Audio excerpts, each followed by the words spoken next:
유기의 외환시장 이야기. 안녕하세요.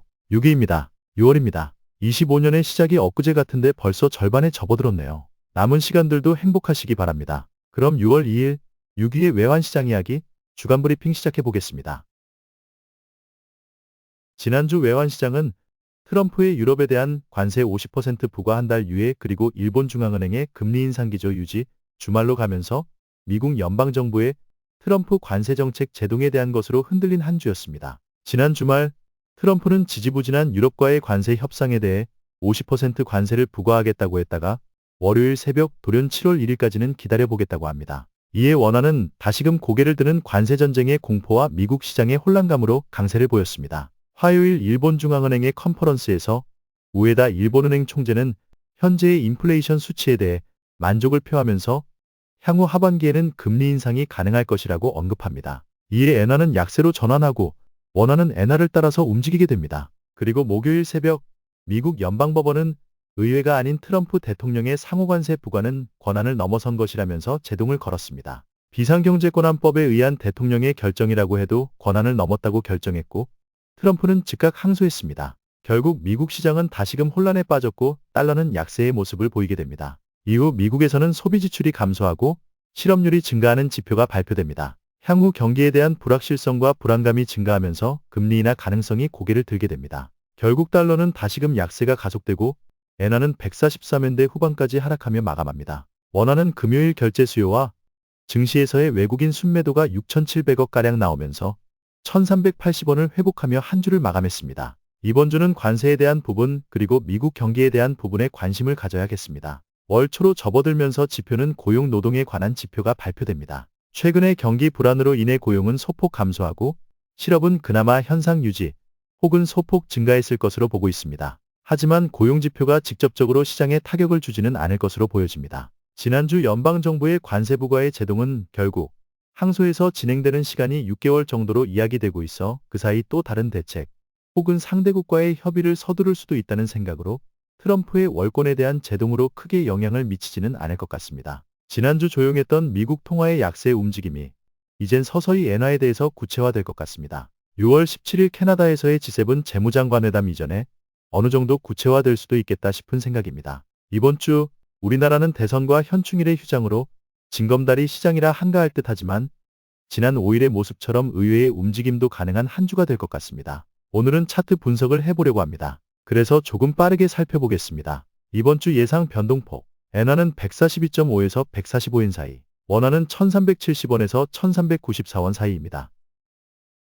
지난주 엔화 시장입니다. 앞서 말씀드린 대로 미국이 EU에 대해 관세 부과를 결정했다가 다시 연기하는 해프닝이 주초에 잠시 있었으나 영향은 크지 않았고 이후 일본 중앙은행의 컨퍼런스에서 우에다 중앙은행 총재가 향후 금리 인상 기조를 유지한다는 발언에 엔화는 크게 약세로 움직입니다. 그리고 목요일 미국 연방법원의 트럼프 관세 정책에 대한 제동이 있으면서 다시 강세로 전환된 엔화는 불안한 미국 경제 지표를 보면서 추가로 강세의 움직임을 보인 후 금요일은 눈치 보기를 하며 한 주를 마감합니다. 원화 시장입니다. 역시 주초 트럼프의 관세 부과가 잠시 혼란을 주는 듯 했으나 결국은 최근의 움직임에서 1360원대면 충분히 저가로서 매력적인 가격대라는 듯 위쪽으로 밀어올립니다. 이후 일본의 금리 인상 기조 유지 발언에 상승하는 엔화 따라 다시 위쪽으로 올라가던 원화는 목요일 미국 연방법원의 결정에 강세의 움직임을 보입니다. 1385원대는 단기적 고점이라고 인식하는 모습입니다. 이후 1370원까지 하락한 원화는 재차 60원대로 진입할 때마다 매수 물량이 밀어올렸고 금요일은 증시에서의 외국인 순매도가 크게 나오면서 재차 1380원대를 회복하며 한 주를 마감합니다. 1360원대는 저가 1385원 위는 고가라는 인식이 자리하는 것 같습니다. 주간 경제 일정 살펴보겠습니다. 우리나라는 3일 대통령 선거 그리고 6일 현충일로 휴장입니다. 4일은 캐나다의 금리 결정이 그리고 5일은 EU의 금리 결정이 있습니다. 캐나다는 금리 동결을 EU는 최근 금리 동결의 분위기가 자라나기 시작했지만 그래도 이번까지는 0.25% 이하의 2%가 될 것으로 예상하고 있습니다. 그리고 월초인 이번 주 미국에서는 고용 관련 지표들이 발표되는 한 주입니다. 기억나시죠?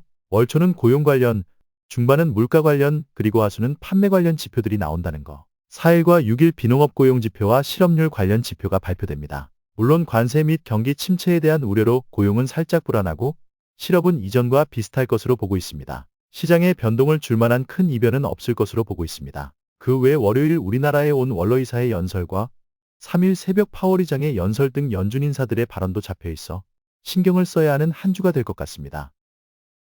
상승 하락 시소 분석입니다. 상승 요인으로는 역시 끝나지 않은 관세 전쟁일 것입니다. 지난 주말 철강에 대해 50% 관세를 그리고 중국과의 합의를 진행 중이라고는 했지만 노골적 불만을 드러내는 트럼프의 모습에서 향후 재발 우려에 대한 불안감이 위쪽을 바라보게 합니다. 그리고 장기적인 부분이지만 대선 이후 새 정부의 정책이 경기 회복인 만큼 유동성의 증가를 가져올 수 있고 이는 환율 상승 요인이 될 것입니다. 지난주 한국은행에서 향후 성장률을 0.8%로 낮춘 것도 불안 심리를 자극해 달러 매수 세력의 결집을 가져올 수 있겠습니다. 그리고 유럽의 금리 인하는 상대적 고금리인 미국으로의 자본 이동을 가져올 수 있어 달러 강세, 환율 상승 요인이라고 하겠습니다. 하락 요인으로는 3일 대선이 끝나면 정치적 리스크는 어느 정도 해소된다는 것입니다. 물론 다 해결된 것처럼 보이는 지금의 상황이지만 한층 심리적 안정을 가져올 수 있다는 것입니다. 그리고 새로운 정부에서 미국과의 통상 협상을 어떻게 진행하느냐, 이면으로 원화 강세에 대한 협의가 진행되는지가 관건이 될 수 있겠습니다.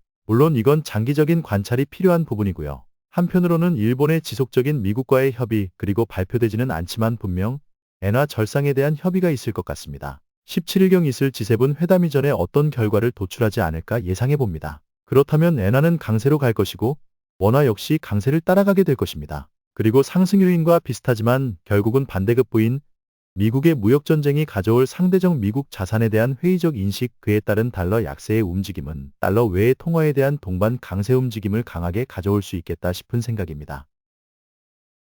그럼 그동안 인기가 없어서 쉬고 있었던 차트 분석 오랜만에 한번 살펴보겠습니다. 엔화 월봉 차트입니다. 강하게 내려오던 긴 음바에서 이번 달에 출발은 낮게 시작했었으나 추가 하락은 실패하고 위로 길게 상승 후 다시 아래로 밀려 내려가서 위로 긴 꼬리를 만드는 캔들의 모습입니다. 하락하던 한 번에서는 꼬리에서 어느 정도 매도 세력의 수익 확정이 나왔고 다음 캔들에서 상승하다 아래로 밀려 내려온 긴 이쪽 꼬리를 만든 두 번에서는 매수 세력이 강하게 밀고 올라가다 결국은 이전 캔들을 넘어서지 못하고 거의 시작 가격의 수준으로 하락했습니다. 이는 매도 세력의 힘이 강하다는 것을 알 수 있습니다. 향후 움직임은 빨간 원의 변동폭, 즉 이전 저점인 140엔대를 하향 돌파해서 재차 139엔대를 넘어가는 하향 돌파를 시도할 수 있을 것 같다는 생각입니다. 월간 차트이니만큼 장기적인 관점에서 예상 변동폭은 132에서 147엔 사이입니다. 원화 월봉입니다. 33일 이동평균선에 근접해서 올라가는 아래로 긴 꼬리가 나오는 모습입니다. 꼬리가 길어진다는 것은 결국은 세력 간의 공방이 있다는 것입니다. 예전 분석에서 앞에 빨간 원이 반복되는 그림으로 나올 것이다. 원화는 떨어질 것이다라고 말씀드린 적이 있습니다. 초록색 선을 자세히 따라가 보면 앞에 움직임이 분할되어 기간이 늘어났지만 결국은 반복되는 모습입니다. 우측 빨간색 원 내에 작은 파란색 원을 합치면 이전 그림과 비슷해집니다. 세력 간의 공방이 더 치열해져서 시간이 연장될 뿐 움직임은 비슷하다는 것입니다. 결국 아래 빨간 동그라미의 반복이 나올 수도 있겠다. 추가 하락의 캔들이 되풀이 될 수 있겠다 생각됩니다. 원화 주봉 차트입니다. 결국 앞에 월봉 차트에서의 파란색 원들이 여기서는 저렇게 넓게 펼쳐져 있는 것입니다. 최근의 움직임에서 단기 목표치는 1342원에서 1396원 사이가 될 것이지만 위로 밀어올리는 꼬리의 힘이 강하지 않다면 결국은 아래로 추가 하락이 가능할 것이라고 생각합니다. 그럼 이번 주 주요 이슈들 다시 한번 정리해 보겠습니다. 이번 주 우리나라는 3일 대선, 6일 현충일로 휴장입니다. 사흘의 시장만 운영되고 징검다리 형식으로 휴일이 있어 소극적 눈치보기 장세가 나올 수 있겠습니다. 하지만 이 기간에 파월 의장의 연설도 있고 이후에 금리 결정도 있어 우리나라 원화도 글로벌 시장에서는 요동칠 수 있을 것입니다.